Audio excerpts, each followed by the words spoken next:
When I was the opioid czar, and by the way, Dr. Coffey, when you said that, I really miss being called a czar. Although the only czar I ever heard of got his head chopped off, so I may want to pull that back.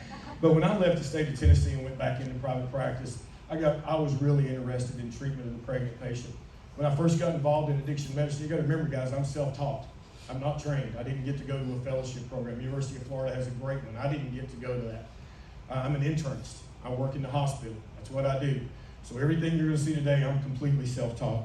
But I got really interested in pregnant women right off the bat because I was around in the addiction medicine circles. All I heard about was pregnant women this, pregnant women that. They're bad. They're terrible. They do this to their kids. We got to lock them up. We got to take their babies. I mean, it was awful. And so I raised my hand in one of the conferences one time. And I said, what kind of treatment programs y'all have for them? I said, oh, we don't take them. I said, what? I said, we don't take them.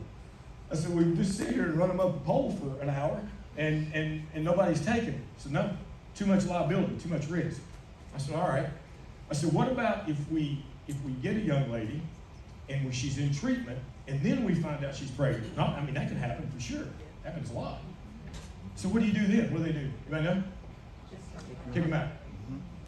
Kick them out. Name me another disease where we kick patients out, by the way. I don't know. I mean, if we applied the same thing to heart failure that we did addiction, we would take grandpa who ate too much Christmas turkey and the day after Christmas comes in short of breath into the ED. If we treated him like an addiction patient, we would yell at him, tell him he didn't want it bad enough, and we'd kick his ass out. Mm-hmm. That's not what we do. We go back, we re-educate them on salt and intake and weigh themselves daily, diuretics, right? Meeting with kindness and love. But addiction, it's okay. They deserve it, my gosh. They brought it on themselves. We'll show them tough love. I've never seen tough love work, not a single time. I haven't seen it work, so I'm not going to do it. So when I was with the state, I was very interested in pregnant women. I learned everything I could about them. I will tell you a little secret here. If you want to be an expert in something, pick something nobody else is doing. I said, you can be an expert in right off the bat. And so I learned how to treat pregnant women. I've treated probably close to 1,000 by now. Now we don't do it as much as we used to because a lot of other people do it.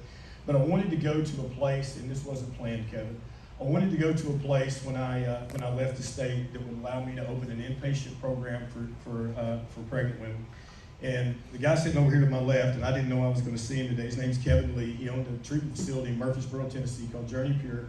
And Kevin met with me and said, yeah, we'll allow you to do that. So Kevin, I appreciate it. You took the chance. And this is our second patient you see on the screen. Her name is Brooke. And if there's any lawyers in the room, I've got all the signed stuff to use this, by the way. All right, so Brooke is the toughest patient that I've ever had. You guys have been doing this a while now. Brooke is a certified welder. I knew Brooke for 2 weeks before she called me anything other than MFer. And she wasn't using the initials. So Brooke is living in Ohio. She is in her mid-20s. She is using intravenous heroin, fentanyl, and the other drug, obvious methamphetamine. And she finds out she's 8 weeks pregnant. She goes to her mom and says, Mom, I'm pregnant. It's her first child. I need help. They got on the computer. They Googled doctors in the United States that would take women who were using drugs and pregnant. My name popped up. They called me, and I told them to bring them to Murfreesboro, Tennessee. Brooke's mom, Angie, took this picture about 7 hours before I met Brooke. Brooke did great. Right? Brooke did great. Brooke is, I'm sorry guys, this is just me. I am an East Tennessee redneck. Brooke's a badass. She's a badass. Why did she call me MFer for 2 weeks? She wanted to see if I'd run. I don't run. I showed up every day and I walked in the house one morning and she was in there having breakfast. She goes, good morning, Dr. Lloyd. And I thought, oh my goodness. Right? She never called me MFer again because I didn't run.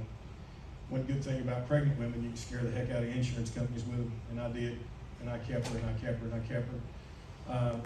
We took her insurance. She didn't have to pay cash. We helped her with her childhood trauma, which I can tell you my Sunday school class don't want to know about, right? But Brooke had this thing back in Ohio that she wanted to get back to. It's something called a baby daddy. Now, when I first started doing this, I had no idea what a baby daddy was. And you know how when you get down the road and you play like you know what it is, and now it's been so long you don't want it, but I did that. And so my kids told me about this app on my phone called Urban Dictionary, so I looked it up, so I know what a baby daddy is. Brooke's baby daddy is back in Ohio.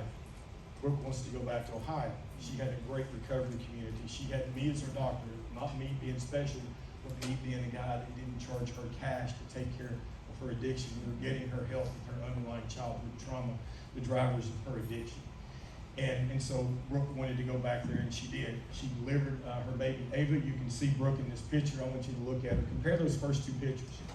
Difference, 32 weeks.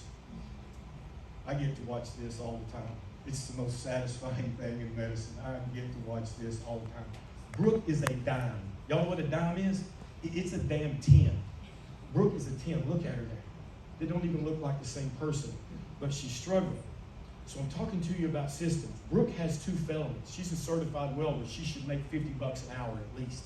She has 2 felonies. Her felonies were for possession with intent to resell, which is based on how much you have on you. But Brooke was not a drug dealer. She's using heroin and fentanyl. Her tolerances are so high, her daily amount is enough to get her busted for intent to resell, even though she wasn't a dope dealer. We hung 2 felonies on her. She had a public defender. I can tell you if it happened to my kid wouldn't have a sticky note in their permanent record. But Brooke can't afford that kind of defense. So instead of being able to make that and raise Ava, she's living with her mom, working in a mini-mart, making minimum wage. She did go back to Ohio. She got on Ohio Medicaid. She couldn't find a provider that would take Medicaid, so she's paying some doctor in the end of a bait shop somewhere to write her medication and not doing anything for her underlying mental health issues and not doing anything for her trauma. Brooke's struggling. Brooke struggled mightily. Brooke got thrown in jail. A jailer and a sheriff who have no medical training, none, no license, nothing, stopped her medication because, quote, I don't believe in it. Really? You don't believe in it? I don't care what you believe in. You're not a doctor. You don't have a license. This is a young woman. She's got a baby.